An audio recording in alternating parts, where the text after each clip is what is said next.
Қайырлы күн достар, бүгін 10-шы сыныпқа арналған 3-ші тоқсанның 1-ші ПЖБ тотығу-тотығыстану реакциялары және аналитикалық әдістер бөліміне арналған БЖБ-ны талдап өтейік.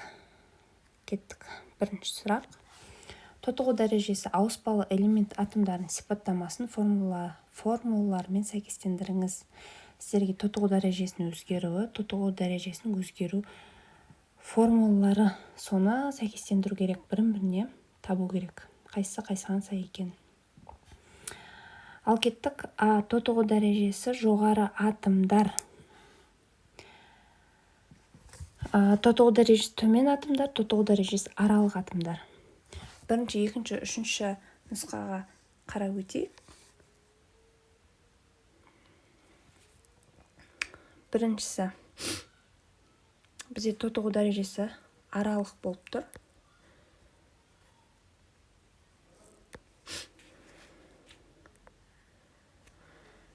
Тотығу дәрежесі төмен атомдар, бұл бізде 3-ке сай келіп тұр.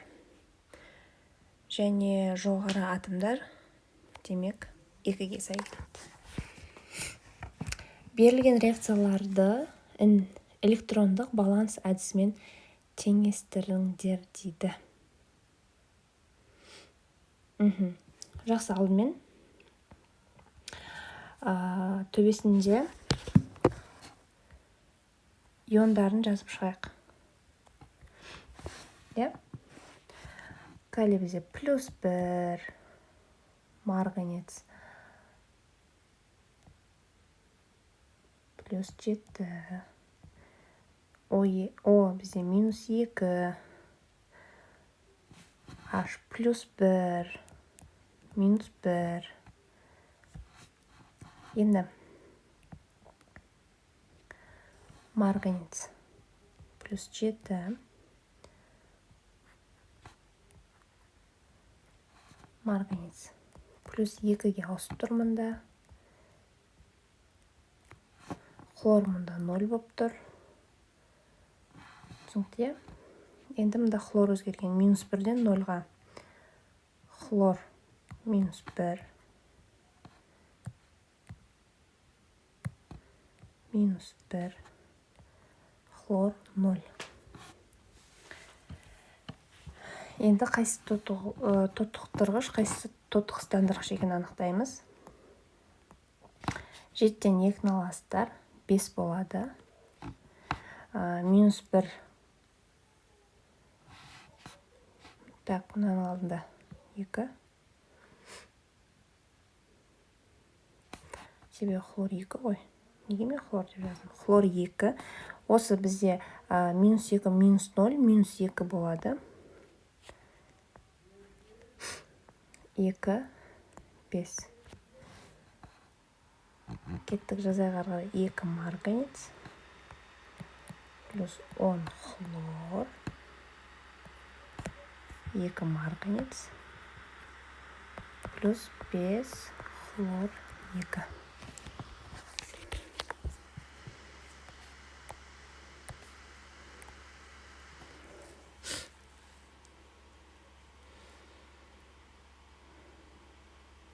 Сонда, мына реакциялардың алдында 2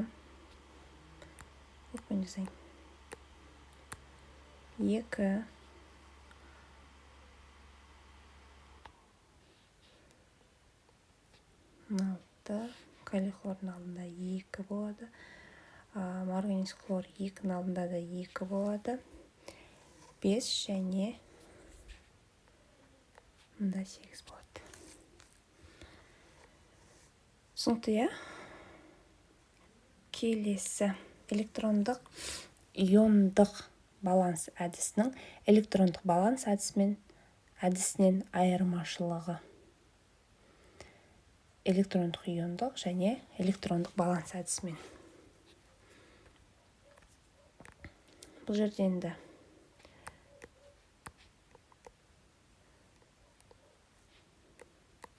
осылайынан жазып өтейік. Мысалы, сумен әрекеттессе, біріншісінде жай ғана сутек бөлінеді. Ал екіншісінде сумен әрекеттессе OH гидроксильная группа пайда болады. Осы ең басты айырмашылығы. Кеттік әрі қарай. Берілген реакцияларды электрондық иондық баланс әдісімен теңестіріңіздер. Тура жаңағы секілді. Бұл жерде қайсысы бізге өзгеріске ұшырап тұр, соны табу керек, және сол арқылы есептейтін боламыз. Әрине, марганец O4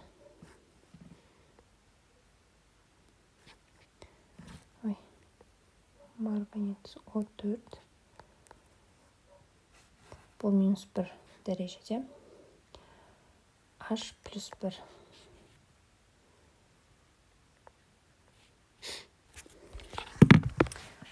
Марганец және су. Қай жағында бізде сутек, мынау кислород жетіспей тұр, сол жағында су қосамыз. Егерде сутек оттек қай жағында жетіспей тұр, сол жағында жай ғана сутек болады. +2. SO3 -2 болады. Мысалы, мұнда SO4 -2. Мұнда бізде 4, мұнда 3 демек. Оң жағында су, мына жағына жай ғана водород қосылады. +1 теңестіріп кетейік. 2, 4 нақты теңестірмеппін. Мына жақта 8 демек.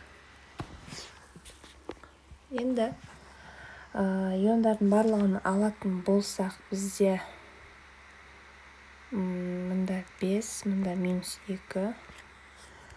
Бұл жерде 2 және 5 болады. Осы коэффициенттерді енді мына реакцияның алдына қойып шығамыз. Түсінікті? Бұл жерде қысқартылғаны және қысқартылған түрін жазу керек деген ұғым бар. Алдымен осыны реттеп кетейік. Демек, марганец O4 плюс водород плюс SO3, мынаның барлығын қосып жатырмын, көріп тұрғандарыңыздай, плюс су, әрі қарай марганец плюс су плюс SO4 және не қалды? Водород қалды. Барлығын алдына коэффициенттерін қоямыз енді. Марганец мұнда 2, мына жағында да 2, оттекті 16, мұнда 5, судың алдында да 5 кетеді. Так, мұнда 8, SO4, S бізде 5, және мұның алдына 10 болады. Енді бұл жерде қысқаратын бәрін қысқартамыз. Сумен су кетеді, оттек кетеді. Сонда қалғаны марганец O4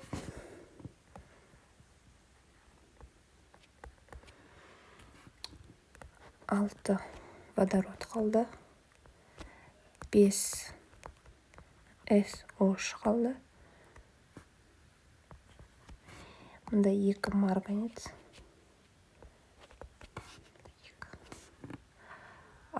және 3 су қалды. Мұнда қысқартып қой 8, мұна жақта 5, және 5 SO4. Міне, осылай. Кеттік суреттегі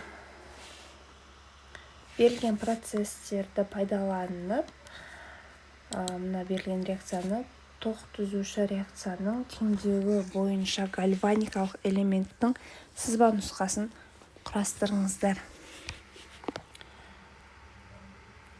Так.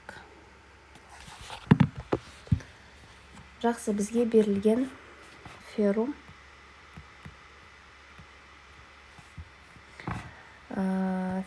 SO4 оң және сол жағына қараймыз. Одан кейін бізде купрум SO4 және купрум. Түсінікті? Бұл жерде енді главный металдарды алып аламыз. Феррум бізде феррум плюс 2 болып тұр. Купрум плюс 2 купрум болып тұр. Түсінікті? Мұнда реакция бойынша.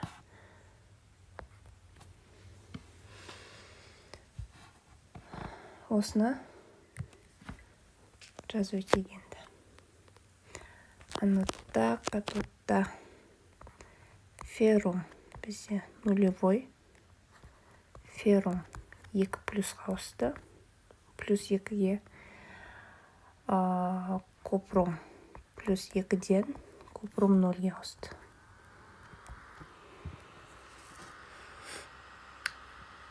Түсінікті? Мұнда бізде минус 2 болады.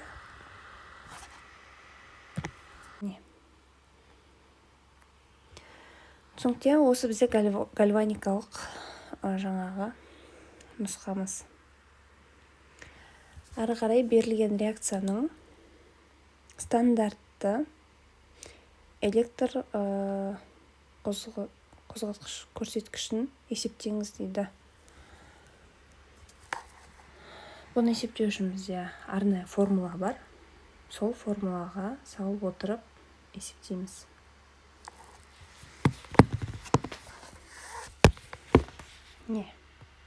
Электр тең Е0 минус Е0 анотта. Енді мұнда бізде минус 0 мұнамен мұнаны осыны орнына қоятын боламыз. Тең 0,34 минус 0,04 тең 0,38 вольт болады. Келесі сұрақ, электролиз дегеніміз не? Осыған анықтама беру керек. Толық анықтамасын жазып өттім. Бұл деген еріген немесе балқыған электролитке батырылған электродтарда электр тоғы әсерінен жүретін химиялық реакцияны біз электролиз деп атайды екенбіз. Электролитпен толтырылған ыдысқа 2 электрод орналастырып, оларды тұрақты тоқ көзінің полюстеріне жалғастыру нәтижесінде өтетін реакцияның бірі. Келесі купрум NO3 екі жердің ерітіндісінің электролиз теңдеуін құрастырыңыз.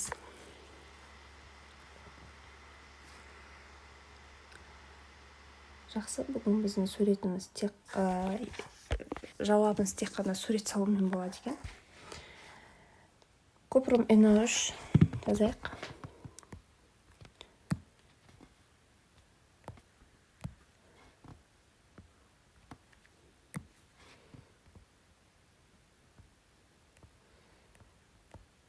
Купрум NO3 бөлеміз. Купрум плюс 2 плюс 2 NO3. Катод, анод. Бізде купрум катодта. Купрум айналып тұр просто. Және су. Бұл бізде O2-ге айналып тұр және водородқа. Мында алатын болсақ 2 минус 4 қысқартып жіберсек 2-де 1 болады.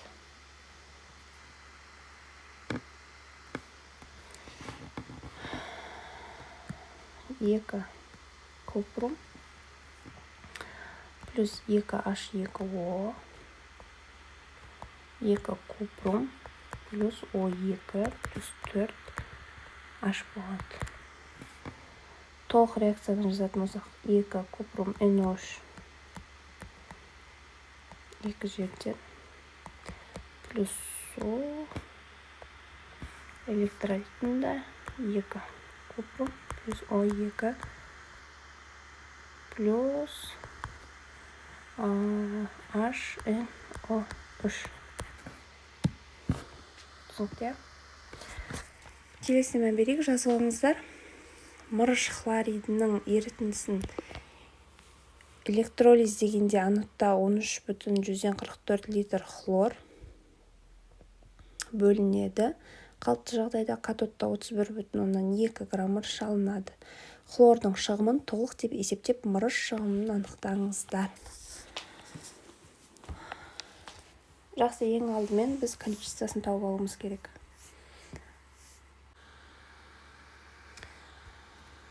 Қысқаша түсіндіріп кетейін. Бұл жерде ең алдымен біз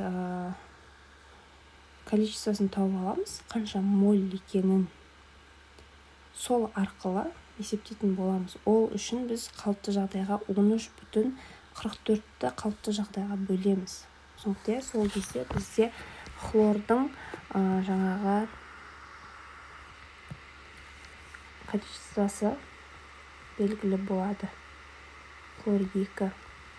Оны бөлген кезде 13,144-ті бөлеміз 22,4 литр на мольға, сонда болады 0,6 моль. Енді реакция қоямыз. Цинк плюс хлор 2. Цинк плюс хлор 2. Бұл жерде біз енді цинкті мынаудан 0,6 болып тұр. Реакция бойынша. Енді цинктің массасын табуымыз керек. Массасын табу үшін осы цинк количествоны көбейтеміз. Бұл цинктің атомдық массасына 0,6-ны көбейтеміз. Атомдық массасы 65-ке тең. Болады 39 грамм. Моль мен моль қысқарады, грамм қалады. Енді шығымын табу үшін цинктің 30 қанша бізде берілген? 31,2 грамм мырыш берілген. 31,2 грамм мырышты бөлеміз 39-ға. Болады 0,8. Бұны 100-ге көбейтсеңіздер 80%. Шығымы 80% екен. Хроматография әдісі еріткішпен әртүрлі заттарды қағаз немесе басқа тасымалдаушы бетінде әртүрлі жылдамдықпен қозғалуына негізделген. Сұрақ: қағазда хроматографияның артықшылығы мен кемшілігі неде? Артықшылығы: қолданатын құралдың қарапайымдылығы. Өздеріңіз білесіздер, бұл жай ғана қағаз, оның ешқандай да бір қиын аппарат емес. Ал бұның кемшілігі: хроматографиялық сүзгі қағаздың беті бір текті болмауына байланысты. Оның жаңағы түстер жайылып кетеді. Күрделі қоспаларды бөлініп шығуына өте көп уақыт кетеді. Осы бірде-бір кемшілігі ретінде алатын боламыз. Келесі сұрақ: хроматографиялық іс амалды жүзеге асыру түрін атқаратын қызметімен сәйкестендіріңіз. Түрлері: қызметі. Тасымалдаушы, жылжымайтын сұйық фаза, жылжитын фаза. Біріншісі бізде хроматографияға арналған арнайы сүзгі қағазы, шыны талшықтан жасалған қағаз осыған сай келіп тұр. екіншісі фильтр қағазының талшықтары адсорбцияланған су немесе басқа полярлы еріткішке сай келіп тұр. Және үшіншісі ол әрине А-ға сай келіп тұр. Осымен біздің 10 сыныпқа арналған бақылауымыздың барлығын талдап шықтық. Сіздермен бірге болған химия онлайн арнасы. Сұрақтарыңыз болса міндетті түрде комментария қалдырып кетіңіздер. Қош сау болыңыздар.